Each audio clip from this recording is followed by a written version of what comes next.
Nothing. You got nothing on me. That's what I'm talking about.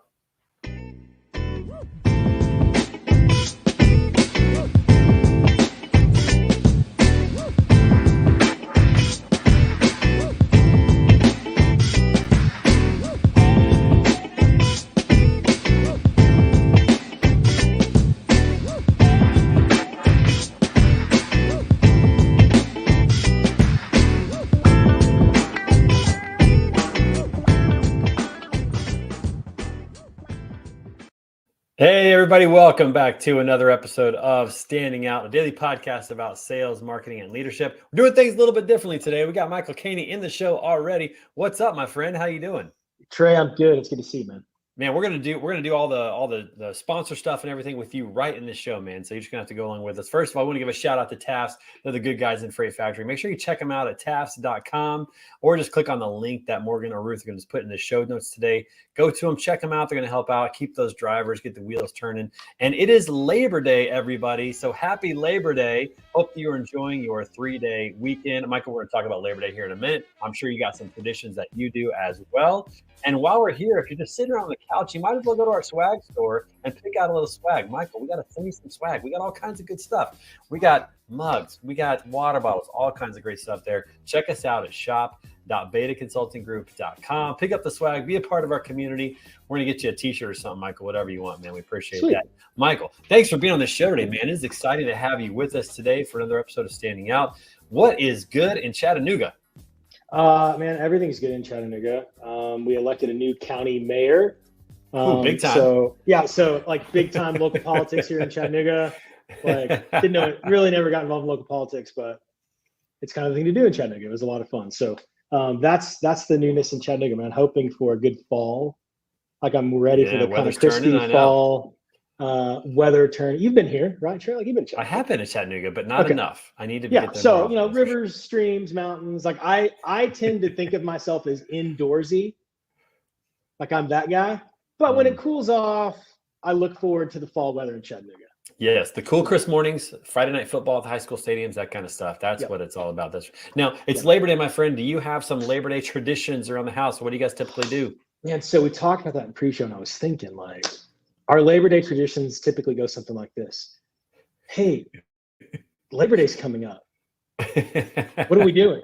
What are we going to do? And so it typically is like every year, like, did somebody invite us to do something? And now at our kids' ages, it's like, where are they going to be this? You know, what do they have going on? What's planned? So that was our Labor Day this year, is scattering our children all over the place and figuring out how that was going to shake out.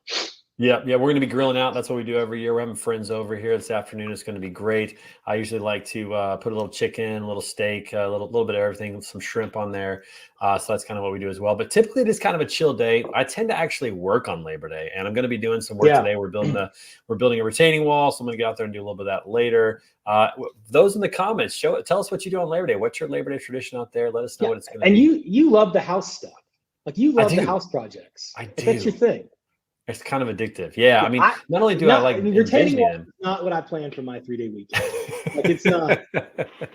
Well, I'll tell you what I love. I'll tell you what I love about it. Not that it's fun, and my back is telling me that I'm getting too old for this. That is for sure. But what I do love about it is every time I drive up to the house and I see that wall and I go, I did that. You know, there's something about that that's really cool. I do remodeling around the house, all kinds of stuff. So to me, that's the satisfaction, is looking at it and going, well, two things, figuring something out. Because when you're remodeling, sometimes you just have to figure out problems. Yeah. And I love that aspect of it. But then on the back end of it, it's being able to look at it and say, yep, I did that. That was pretty cool. Yeah. So that's going to be my day today. Very exciting. And for those of you, by the way, it is Monday. Normally we have Iron Minds, but we didn't have it this morning. We're going to have it tomorrow at 6 a.m. on a Tuesday this time for Iron Minds. My good friend Hayden already. Have you seen this show, by the way? Have you seen Iron Minds and what we're doing with this? So I was just about to ask you, like, should I know about Iron Minds? I feel like I should, but I don't. Well, you're going to after this. Plug Iron Minds for everybody. That's right. You're going to after this. Every week, my good friend Hayden already and myself, we do a podcast where we work out and we talk about getting your mind right for the week. So that's kind of the Iron Minds, and iron sharpens iron, and we're helping each other out. And it's just a great way to start the week. And so we usually do it on Mondays, but because today's Labor Day, we're going to do it tomorrow. It's going to be a great episode. We'll have a lot of fun with that. So again, just make sure you guys set the alarm clock, get up tomorrow 6 a.m.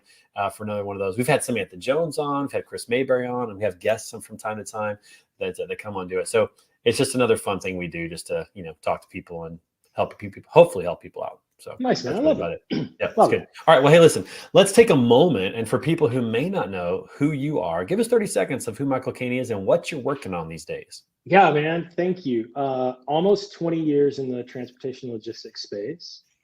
Came up in the traditional truckload brokerage grind that probably a lot of the audience got started in. Cradle to grave, right? 2 phones on my desk. What was your first position? What did you do first? Yeah, I was a cradle to grave broker. I still remember my first shipment. It was a mulch load from somewhere in the 11 Western to Chicago. I don't even remember which state. I got the load for 80 cents a mile, made like $110. Like I had that load, like pay some money. But what I learned was like that I was never going to move mulch ever again for the rest of my life. That one experience was like one and done. Done with that. Yeah. So came up in that world selling, operating, running my own team. And then over time, I've gotten to work for some of the best 3PLs in the space. Typically, I find myself working for companies that are going through like a transition period. They're kind of going from here and going, how do we get there? So after I left my first company, and that's what I did at Bear, we were kind of one way for almost 30 years and said, how do we innovate this? How do we do something different? And I got to be a part of that before I left. It was really cool. And then ever since then, that's kind of been my space. Like I was at Redwood before they were Redwood, right? Like when they were going through the rebrand as an example, and worked with Todd Berger and those guys, great group of guys. Love seeing what they're doing. Like all the stuff that Eric Rempel's doing. I can remember talking to him about what he's doing now as a vision a long time ago. So that's kind of been my space. Riverside, same way. So I've always kind of worked with companies that are here trying to go there. And now I do that on my own. So yeah, I'm doing fractional leadership and coaching, and really working with companies that are typically sub $200 million, or working with shippers that are looking to better manage their carrier network and just say, hey, we're doing okay, but we could be doing better. What can a fractional executive leader do? So that's my current gig. That's what I'm doing. Yeah. No, I think it's great. And I think it's a really good fit for you in terms of your career and being an entrepreneur. We're going to talk about that here in just a little bit as well. Yeah. We talked about it earlier about, that process of taking something that is good, but making it better, trying to get it to the next level and move in that direction. And I think, one thing I want to talk to you about today is really becoming self-aware about who you are, what your skill set is, and where you can be most valuable to a company. And you've taken the journey to figure that out. And that is, hey, I'm going to take a company that has some good things going. It's not like it's a mess. It's not necessarily a dumpster fire, but how do we get to the next level? How do we make that happen? Yeah. What are some of the steps that you took to kind of figure out this is my thing? And the reason I ask is because I think a lot of people are still trying to figure out who they want to be when they grow up. I know that I'm kind of still in that phase, and starting Beta was a part of that process. What was that like for you to figure out this is my thing? Yeah, man. So I don't know if I figured it out yet. I think I'm still figuring it out. We probably all are. Yeah, but what started it for me was, I don't know, like 10, 12 years ago, I started asking myself, why do I get bored every 6 or 8 months? Even in the same gig, making good money, nothing wrong with the company, but like, why am I bored?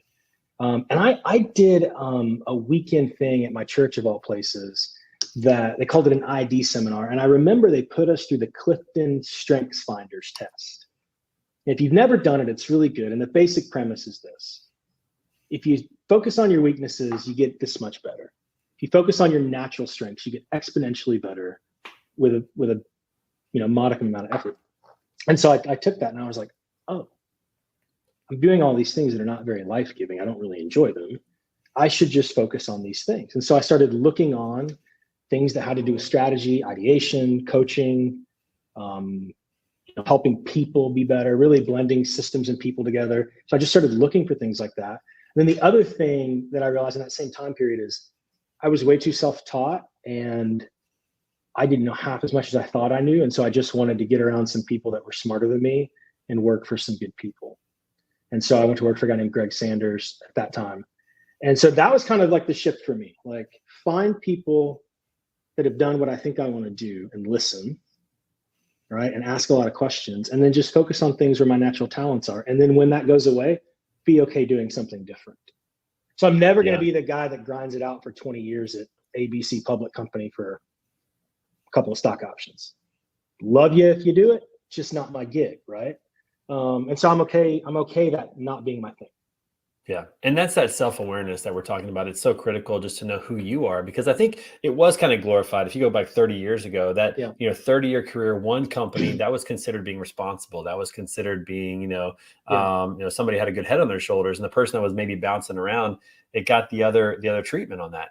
But the truth is that some of us, are like, if you had me stay in one company for my entire career, I mean, you might as well put a bullet in my head. I mean, I'd have to have every job in the company just to stay like not bored, and becoming self-aware of who you are and how you can leverage that in a positive way for these other companies is really valuable. And you've found that. You said two things that are really critical: stay in your sweet spot. Like, what are you really good at? Where are your skills, and being around people that can teach you things, getting in those right rooms, like you said. I mean, that alone, we could stop the show now. Those two pieces alone, if people will take those and run with it, would drastically change their life. Yeah, I agree.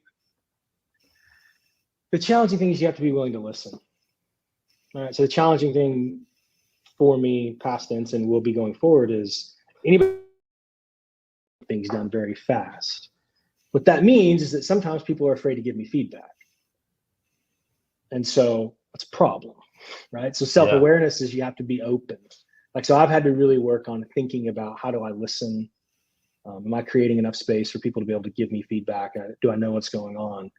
Rather than walking in a room and I'm a hammer and every single thing is a nail. It's a bad way to go about things, because there's a lot of people that they just won't say anything. Right. And so, if you're wanting to get in a place to learn, what I would say is, like, you can't assume that it will just happen by osmosis. You actually have to be intentional about it. And I spent some years not being very intentional about those things. Just kind of going really fast. Like, Trey, have you ever been in a situation where you're like, I'm just going to go hard. I'm going to go really, really fast. And you look, like, for me, I looked up 5 years later and went, I'm not really sure what I've been doing. I've been going really hard. I've accomplished a lot of things, but I'm not really sure if I'm living my life or if I'm living somebody else's. Yeah. It's like you're running 100 miles an hour and then you look around and go, where am I? What are we doing here? Well, did you know you have kids and you have this and now all of a sudden you get to your 30s, right? And then life just begins telling you there's all these things you have to do. And all of a sudden your schedule's not yours anymore. Right. And sometimes it's just tough, right? You look up and you go, I don't really know why I'm doing these things. I've definitely lived that. I mean, I would agree with that 100%. I mean, it's very easy to do that. Here's one skill that I've been trying to work on a lot recently, especially as a leader. Like, if you're a leader or somebody who has opinions or thoughts and you communicate those, and you may come across, like you said, where it's hard to get feedback. The skill I've been working on is this. I've been working on asking questions in the room that I'm in and not giving my answer for a while. Yeah. Because here's the other thing is, if you're a leader and you ask the question, that's great. But then if you give your answer right away, then it actually influences everybody else's answer. And they kind of feel like maybe they need to kind of toe that line that you just gave, as opposed to being free to share their thoughts. And that's been a game changer for me. So I'm reading a book called The New Earth by Eckhart Tolle. It's really interesting. He talks a lot about the ego. And I really had to think about how much I operate in bad. We all have ego, and there's been a ton of philosophy written about ego. But, like, where are you operating from? Right? This kind of idea of superior, inferior ego. And man, I spent a lot of time asking questions just to hear myself talk. And then other people won't say anything. And that's a really bad way to lead. It's a really bad way to lead. Like, I was getting things done, but it was only my agenda. So then everybody else just feels like they're along for the ride. So I completely agree with what you're saying. Completely agree with what you're saying. Yeah, it's powerful if you can do that, but it is hard. Like, it is a lot easier to say that than it is to actually do that. And I would challenge everybody watching the show today, when you go into work tomorrow or another time you're in a meeting room and you have a question, just try that. Ask a question, don't share your answer, and don't give any feedback to their answers. Don't agree or aha or make faces. Just listen. That is hard. That is a really challenging thing to do. I had a mentor stop me one time and he said, okay, I need your help with this. And I need, you need to do this project. And you are going to get where you already know you need to get. But it's going to take twice as long because you need to listen to people. And I was like, what? And what it was sales process design, which I've done 1,000 times. This is not rocket science. But his point was, if they don't come with you, it won't work. So like, you probably already have this outline and it's done, but if you don't listen, it won't work. And it was early in my 30s. It was incredibly painful for me because I was like, why is this taking so long? I know the answers. But it taught me a lot, man. It taught me a lot that when people have a say, and there were some things that I learned that I didn't know, that I didn't think about in that particular company. But yeah, man. But that guy was courageous enough to give me feedback. Yeah, which absolutely. Yeah. Let's shift the conversation a little bit to more on the personal side. I mean, self-aware is really important in business. It's important to know who you are, how you lead, how you communicate with other people, and those types of things. But I really think it needs to back up one step and go into like really understanding who you are on a personal level in all different walks or different avenues of life. I had it recently. We talked about this in the green room before coming on. Yeah. I've had an experience recently where, I had a retreat, a men's retreat. Man, the question was posed to me that it was hard about what do I really value? What would my kids say? And it just made me think that process to really becoming self-aware is powerful to do no matter where you are in business, no matter what your job is, but just do it for yourself. What's that been like for you? Painful, but it's a good pain, man. So like I was telling you, I just came off of a 6-week sabbatical. I transitioned out of Port City and I consult for them and have a fractional role there. Good friends of mine, love that company. I don't recommend commuting from Chattanooga to Savannah every other week, just as a side note. Like if anybody's looking for career advice, don't do that. Don't do that when you have your kids at home. But so I got an opportunity to take a sabbatical and I turned my phone off for 6 weeks. I checked it once a week. And I got to do some workshops and stuff. And so here's kind of what I came away with. Like did a lot of stuff on conflict resolution and values, but one of the things I really got to work on is like, who am I? I still don't know yet. But like, what are my values and do I live from those core values? And so the tough thing that I had to think about, like personally, like why was I looking for an exit? Well, because my friend so-and-so, my friend so-and-so. And you get in these narratives, especially in our world with all of the stuff around private equity and hyper growth and all this kind of stuff, of this is what these things are supposed to look like. And I really had to back up. When I had my first interview, Trey, at Bear Transportation in 2004, they said, why do you want to get into sales? My answer was, I want to help people. I want to be a coach. I want to be a teacher, really. And I thought about going into church work and I saw how terrible it was. And I was like, I'm not doing that. You did that for a while. You know exactly what I'm talking about. Yes. And so I said, I think if I can teach people how to make money, they'll listen. And I think I can, and ultimately I want to help people, right? And if you can impact the company's bottom line, you get to do things. And so that's originally why I got into this business. And so I really had to evaluate, man, was I living my values? Do my kids know? My kids think that my work is the most important thing in the world to me. That's a problem. Yeah. And I'm not going to live like that anymore. So you happened to ask, we scheduled this podcast before I went away. And I knew we were going to talk about self-awareness. And so I didn't really think about like, okay. But man, it's been painful because if you're really going to do it, if you're really going to think about it, you got to be honest with yourself. I don't care how many exits you've had.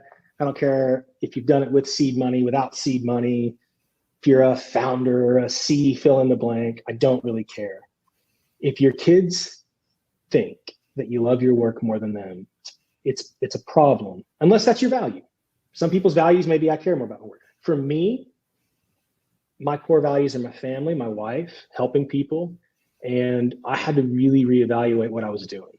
Now, that's a long-winded answer, but it's been a lot to think about. No, it's a great some of the answer. answers I got from myself were painful. I was not happy. It's the pruning process, which is not fun. That's for sure. But I think you said a lot of things that make a ton of sense. And the most important one is, I think if you ask people today, what are their core values? What are they working from? What are the non-negotiables that they would not compromise on no matter what? I don't know that people could answer them. I don't know that I could honestly answer them right now.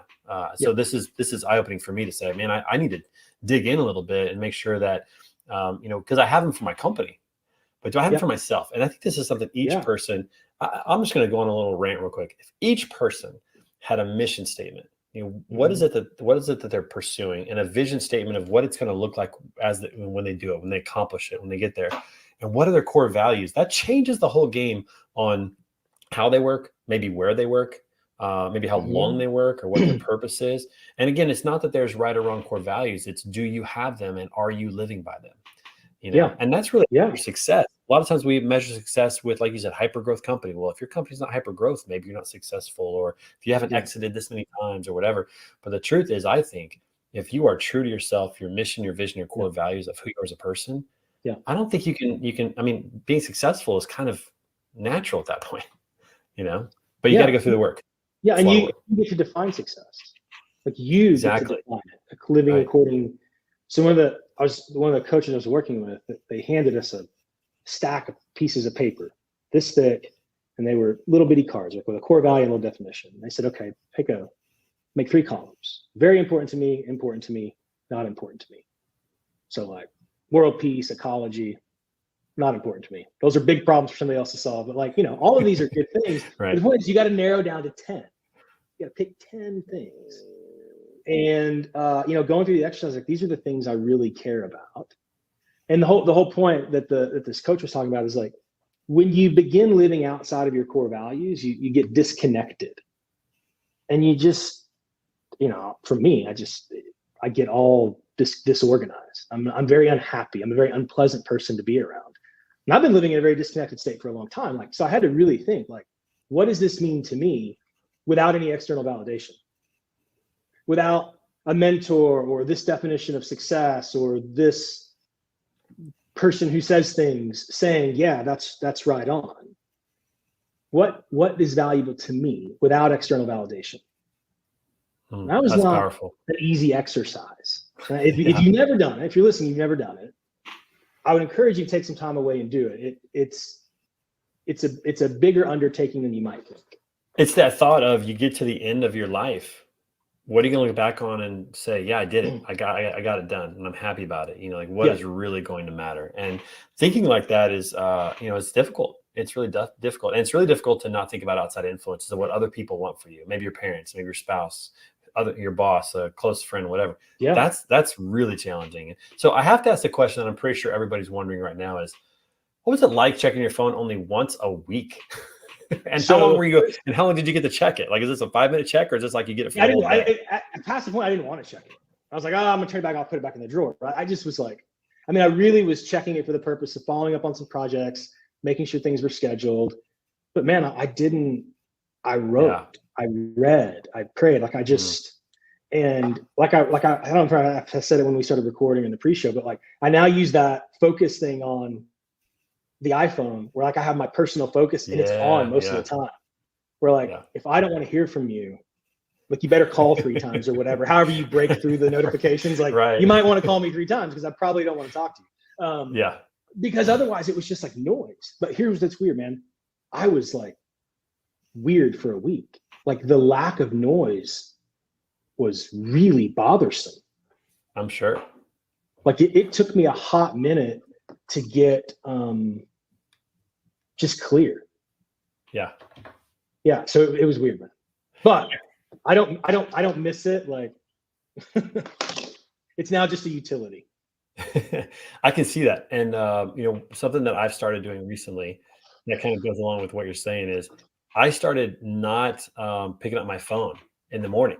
So instead of waking up and checking my phone, which I think we all tend to do from time to time, instead of doing that, I started, first of all, I charge it in a separate room now.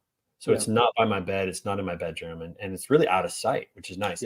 But then what I do is, I don't touch that thing until I have had time for myself, had time with my kids, hydrated, had breakfast. I don't touch it.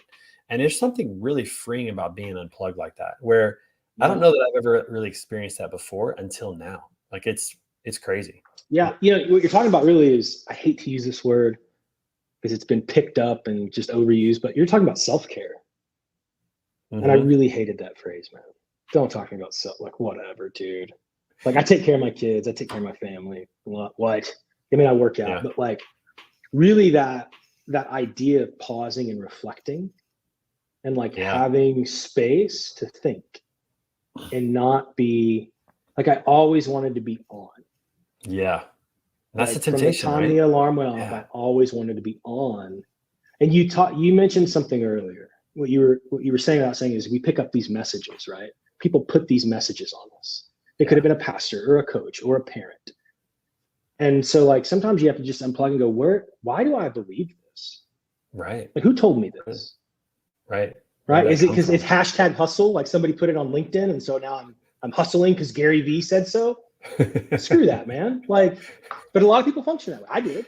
A lot of people function that way. Yeah. I'm starting to change from being on all the time, which I'm just as guilty as anybody in that. And the temptation is always still there, right?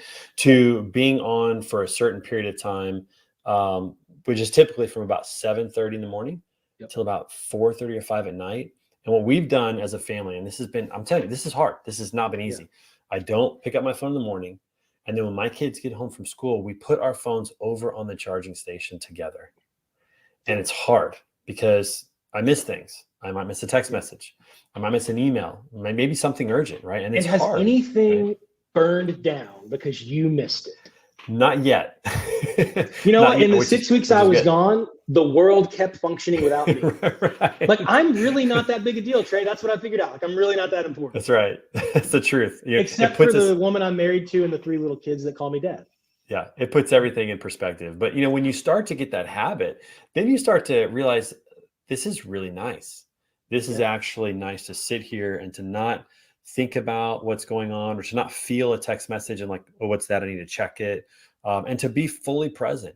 And been doing that for the past couple of weeks now, as I've thought about this after the retreat that I was on. And it's hard, but it's good. Like, it's worth it. At least for my core values, it's worth it. Yeah, for sure, man. One of the things you talked about at the beginning is kind of being an entrepreneur, finding your lane.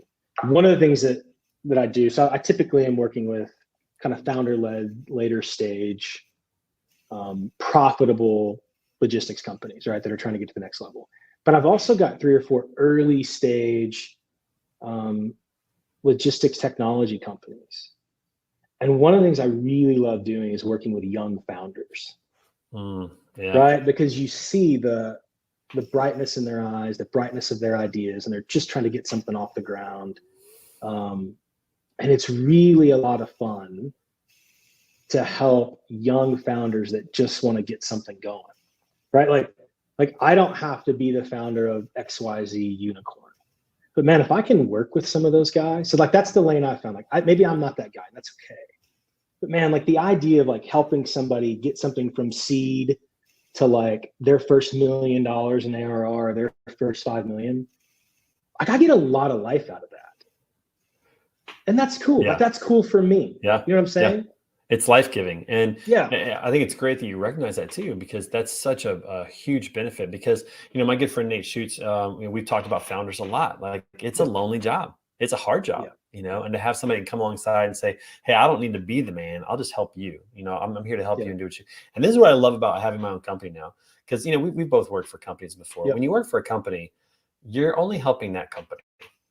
When you have a company, when you have your own company, you have the opportunity to help more people. And as I'm a former teacher and a coach. I love that about having Beta Consulting Group. I'm sure you love that as well. You have the opportunity to help more people.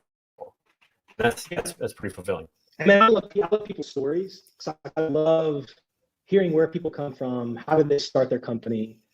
How did they, if it's early, like how did you found this company? Why did you want to solve this problem? If it's a 20-year-old brokerage, like, man, you've weathered every freight cycle 3 times. Like, this is amazing, right? Like I love people and their stories. Like, where do they come from? And I don't know, man. That's just like I like it.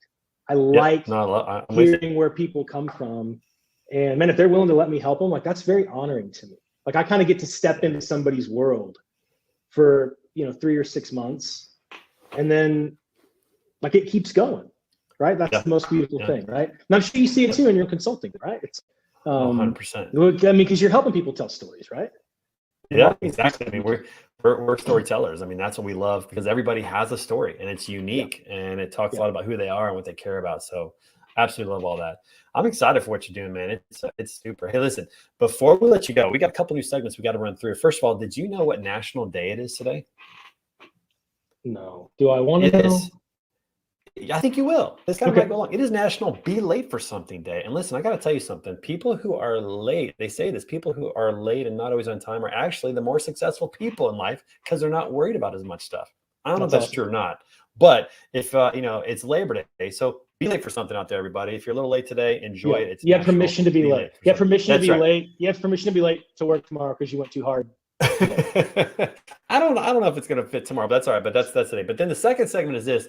We're going to end with this today. We always have a random question of the day. And this is really random, Michael. I haven't even seen it. I don't know if it's a good question. I don't know if it's funny. I don't know if it's going to be serious. I have no idea. Okay. The random question of the day, your Labor Day, is what's the best type of cheese for you? I like this question. I have an answer. What do you got, man? Are you a cheese guy? I mean, a lot of Havarti. Havarti. Oh, okay. Mainly because it comes in Costco in the big family pack, and it's just we have in the fridge. So eating a lot of Havarti these days. That is pretty good. I like that, but I cannot go away from pepper jack. I am a pepper jack guy. Anything with a little spice in it, oh, I'm a pepper jack guy. If I'm out somewhere and I order a sandwich, if pepper jack is an option, that's what's happening. There's no more questions, right? Yeah, exactly. That's always what's going to happen. Yeah. Have you ever been to a creamery or a place that makes cheese, like either Wisconsin or Tillamook out in Oregon? You ever been to one of those? No, but I feel like I'm missing something. You are missing something. So if you are in Oregon, you got to go to Tillamook. If you're in Portland, there's places up in Wisconsin like this as well. You get cheese curds, you get cheese samples, you get the mild cheddar, there's just so many different. Oh, it's so good, man. Like, yeah, a cheese creamery is the place to go. There's no doubt about it. So I'm just going to throw that out there. Yeah, okay. I mean, well, they do a bike race every year that my kid wants to go do called the Tour of America's Dairyland. Oh, yeah. I'll give you one guess as to where that is. And so maybe like when I take him to that bike race, I'll eat some cheese curds and send you some pictures. It's going to be worth your time, man. No doubt about it. Hey, listen, Michael, thanks so much for being on the show. I hope that you'll come back and see us again sometime soon. And for those of you that are watching, again, make sure you come back tomorrow morning at 6 a.m. Iron Minds. You're not going to want to miss that. And we got a great episode of Standing Out tomorrow as well at 10:30 a.m. So you're not going to miss that. We've got awesome guests all week. So we'll see you guys soon for another episode of Standing Out, a daily podcast about sales, marketing, and leadership. Sadie Church is on tomorrow from Art Express, everybody. Oh, she's a good friend of mine. Oh, really? Well, you should. Yeah, we used to work together. Sadie's a good friend. She's awesome, man. It's going to be fun. Everybody have a great Labor Day. We'll see you guys tomorrow. Take care. We'll see you. Thanks, Trey.